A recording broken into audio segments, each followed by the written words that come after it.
উম্মত, আমার সময় শেষ, আমি রেখে যাচ্ছি তোমাদের মাঝে দুইটা দলিল। যতক্ষণ এই দুটি ধরে রাখতে পারবে ততক্ষণ তোমরা গুমরা হবে না। একটা হলো কিতাব আল্লাহ, আল্লাহর কোরআন, আর একটা সুন্নতি, আমি নবীর সুন্নাত। এ জায়গায় নবী একটা বলে নাই যে শুধু কোরআন ধরে রাখো। যারা স্লোগান দেয় আল কোরআনের আলো, আল কোরআনের আলো, ঘরে ঘরে জালো, আল্লাহ আল কোরআনের আলো, সংসদে জালো, হাদিস একবারও কয় না। তারা এই হাদিসের একটা অংশকে গ্রহণ করেছে, আরেকটা অংশকে বাদ দিয়েছে। তারা কোরআনকে শুধু সংবিধান মানে, শুধু কোরআনের সংবিধান দিয়ে দেশ চালানো সম্ভব না। কোরআন এবং সুন্নাহ দুইটাই লাগবে সংবিধান হিসাবে। যারা শুধু কোরআন বলে হাদিস বাদ দিয়ে, শুধু কোরআনের স্লোগান দিয়ে হাদিস বাদ দিয়ে, তারা রিসালাতকে অস্বীকার করছে বলে প্রমাণ হবে। লাগবে কয়টা মার্কা? কয়টা মার্কায় ভোট দেবেন? কয়টা মার্কায় ভোট দেবেন?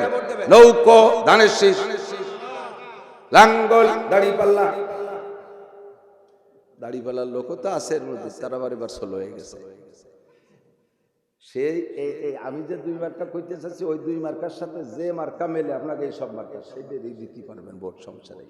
কোরআন মার্কা আর হাদিস মার্কা, মার্কা দুটো কি? কোরআন মার্কা আর হাদিস মার্কা। কোরআন মার্কায় দিলে ভোট অল্প কয়জনে পাবে, আর কেউ শান্তি পাবে? কেউ পালো না। কোরআন মার্কায় দিলে ভোট মুসলমান হইলে বলতে হবে, মুসলমান না হলে বলার দরকার নেই। কোরআন মার্কায় দিলে ভোট, হাদিস মার্কায় দিলে ভোট। কোরআন হাদিস যেখানে, কোরআন সুন্নাহ যেখানে, আল্লাহ রাসূল যেখানে, নারায়ে তাকবীর। লৌকো মার্কালা যদি কোরআন সুন্নাহর সাথে মেলে তারে ভোট দেব, দাড়িপাল্লা যদি মেলে তারে দেব, ধানের শীষ যদি মেলে তারে দেব। কেউ যদি না মেলে কেউ দেব না, যে মেলবে তারে দেব। কথা বলেন। নবী পাক দুই খান রেখে গেছে, আপনি এক খান ধরেন, এক খান ছাড়েন। আর এক দল বাড়াইছে আহলে কোরআন, আর এক দল বাড়াইছে আহলে হাদিস। ভাগাভাগি ফেলাইছে। ভালো করে মনে রাখেন, ভালো করে মনে রাখেন। আমের বীজ লাগান তো আপনার দেখতে আমের চাষ হয়। আমের আঠি লাগাইছেন, আমের আঠি লাগায় না, বিসি আঠি, আঠি কয় না, বিসি কয়, আঠি তো কয়, আঠি, আমের আঠি।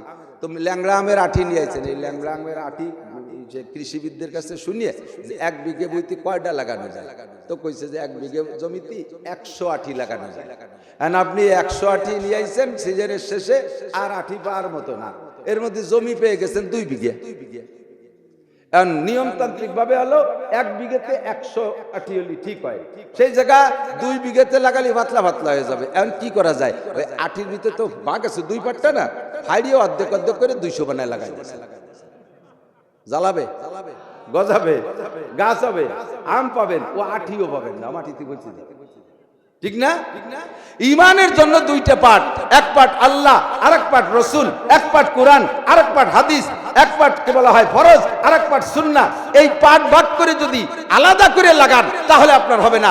এক দল আহলে কোরআন, আরেক দল আহলে হাদিস, আঠিরে ভাগ করে, হাড়ি ভাগ করে লাগান শুরু।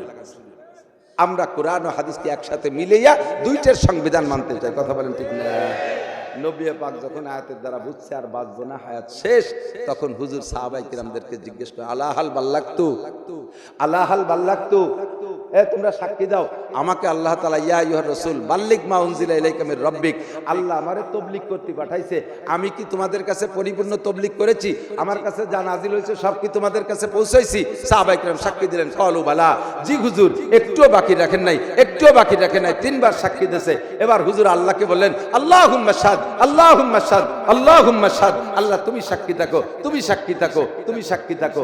সাক্ষী রাখার পরে এবার নবী পাক আল্লাহ পাককে বললেন, আল্লাহ আমি তো চলে যাচ্ছি, আনা কাফাতুল লিন্নাসি বাশীরা ওয়া নাযীরা, কিয়ামত পর্যন্ত আর কোনো নবী আসবে না। আনা খাতামুন নাবিয়্যিন, গোটা মানব জাতির সত্য কি বলা হয় সুসংবাদ দেওয়ার জন্য, গোটা মানব জাতির হক কথা বুঝানোর জন্য আল্লাহ তুমি আমারে পাঠিয়েছিলে। আমার হায়াত শেষ হয়ে গেল, এখন এই নবুয়তির কার্যক্রম ধরে রাখবে কে?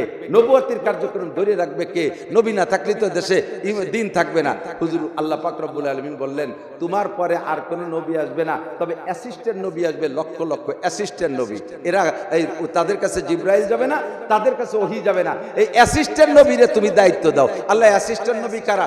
যত ডিসি হবে এরা আল্লাহ, আল্লাহ এসপি, আল্লাহ ডিআইজি, আল্লাহ সেনাপ্রধান, আল্লাহ আইজি, আল্লাহ এমপি, আল্লাহ মন্ত্রী, এই অ্যাসিস্ট্যান্ট নবী কারা হবে? আল্লাহ রাসূল বললেন, আল্লাহ পাক বললেন কুরআন শরীফের আয়াতের মধ্যে পড়ে দেখো, তাকে নাম আছে। কোন আয়াত পড়বো? আল্লাহ বললেন পড়ো, ইন্নামা ইয়াখশাল্লাহ মিন ইবাদিহিল উলামা। গোটা মানব জাতির মধ্যে আল্লাহকে ভয় করার মতো ভয় করে ওলামায়ে কেরাম, যারা নবীরা আমারে ভয় করত, তাই তাদেরকে নবুয়তি দিয়েছি। নবীদের পরে আল্লাহকে পরিপূর্ণ ভয় করে ওলামায়ে কেরাম, কাজেই অ্যাসিস্ট্যান্ট নবী হওয়ার যোগ্যতা রাখে ওলামায়ে কেরাম।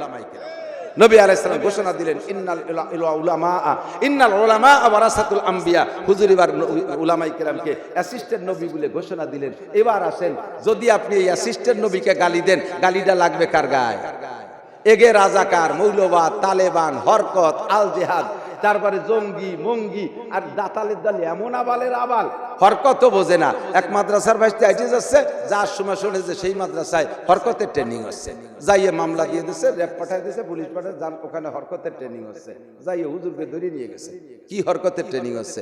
মাদ্রাসার মধ্যে বসে কোটি কোটি পোলা বান্ডে হুজুররা পড়াচ্ছে, এক জবর এক জের এক পেশকে হরকত বলে। আরবিতে জের জবর পেশ আছে না, এক জবর এক জের এক পেশে কি কয়? দুই জবর দুই পেশ দুই জেরে কি কয়? তানবিন কয়। এই তানবিন আর হরকত পড়াচ্ছে, আর ও দাতাল বসছে যে এই যে হরকতের ট্রেনিং আছে। না বুঝিয়া এই সমস্ত উলামায়ে কেরামের উপরে ধাপ্পা দাও। আমি গ্যারান্টি দিয়ে বলতে পারি, এই জাতির কান্ডারি, এই জাতির হিতাকাঙ্ক্ষী একমাত্র দরদি যদি হয়, উলামায়ে কেরাম এই জাতির দরদি। আপনি বোঝেন আর না বোঝেন, এদিক তাকান, উলামায়ে কেরাম কখনো আপনাদের অমঙ্গল চায় না, অকল্যাণ চায় না। আপনি দিনের বেলা কামাই রোজগার করে হুজুরকে শুক্রবারে এক মুঠ মিষ্টি চাল দিয়ে আপনার দায়িত্ব খালাস, রাত্রির নাক ডাইয়ে ঘুমিয়ে রয়েছেন, আপনার কোনো খবর নাই, একেবারে ঘুমের বড়ি খাইয়ে টাইট করে ঘুমিয়ে রয়েছেন। হুজুররা ওই এক মুঠ চাল খাইয়ে শেষ রাত্রি উঠে 4 রাকাত তাহাজ্জুদ পড়ে আপনার জন্য দোয়া করে। আপনার জন্য আপনি দোয়া করেন না, ওরাই দোয়া করে।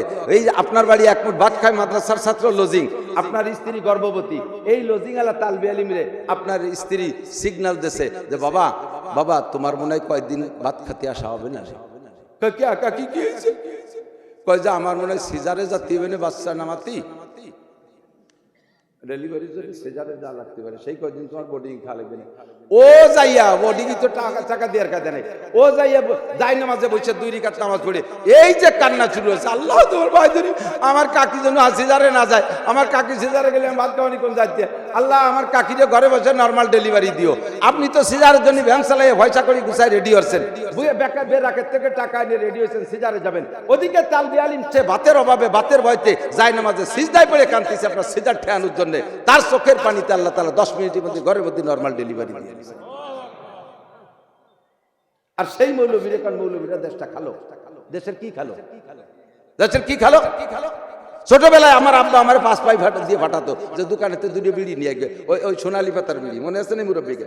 শালপাতার বিড়ি, শালপাতার বিড়ি 5 পাইতে 2 দিত, আমি তাই কিনছি। এখন সেই বিড়ি একটার দাম কত হয়ে গেছে? সেই বিড়ির দাম একটার দাম এত হয়ে গেছে। এই বিড়ির দাম বাড়াইছে কোন হুজুর বিড়ি খাই? হুজুররা দেশে সপ্তাহ সর্বনাশ করলো।